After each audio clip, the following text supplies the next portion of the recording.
Donc moi je m'appelle Claire Barden. Je dirige avec Adrien Mondeau une compagnie qui porte notre nom, Adrien M et Claire B. Et on essaye d'associer nos parcours et nos compétences qui vont pour lui de l'informatique et du jonglage au graphisme, à la création plastique et à la scénographie pour moi. Alors Mirage et Miracle, c'est un parcours dans une série d'installations qui mettent en jeu des dispositifs de réalité augmentée et de réalité virtuelle, ainsi que quelques illusions holographiques.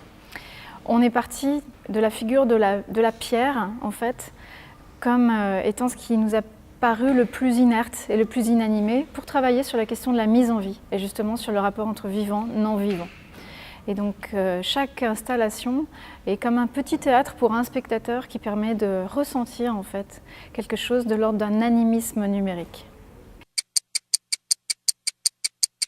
Alors, dans la compagnie, tous les projets qu'on mène, entourés d'une équipe nombreuse et pleine de talents, sont toujours des projets qui tendent à relier un espace de l'ordre de l'immatériel au corps ou la matière.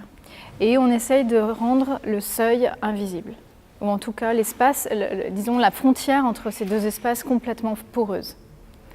Donc ça se joue dans des spectacles où on travaille avec beaucoup de projections qui sont générées, animées en direct, ou avec des corpus d'installation qui permettent de créer des situations, je dirais, d'interactivité, d'interaction avec des espaces numériques vivants. Dans ce projet Mirage et Miracle, la réalité augmentée, les fenêtres, avec une petite application à l'intérieur qui nous permet de regarder la réalité, c'est un peu comme une manière de regarder une couche invisible en superposition au réel. Et ce qu'on a cherché à faire éprouver aux visiteurs, c'est que peut-être il y a cette couche d'invisible et un petit peu magique qui se situe finalement de partout et que dans cette exposition, il est possible tout à coup de la voir. Donc c'était vraiment cette envie de rendre visible, en particulier cette vie cachée des pierres.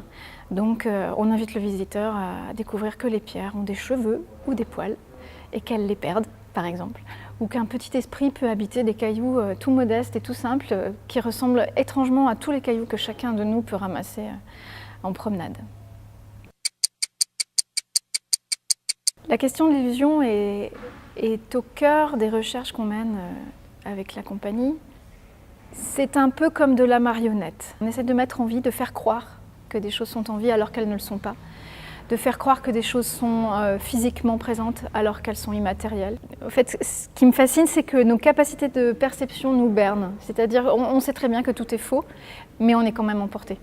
Et la magie, c'est peut-être ça. C'est quand tout d'un coup, l'enchantement et le réenchantement advient, même si la raison nous dit que les choses ne sont pas là.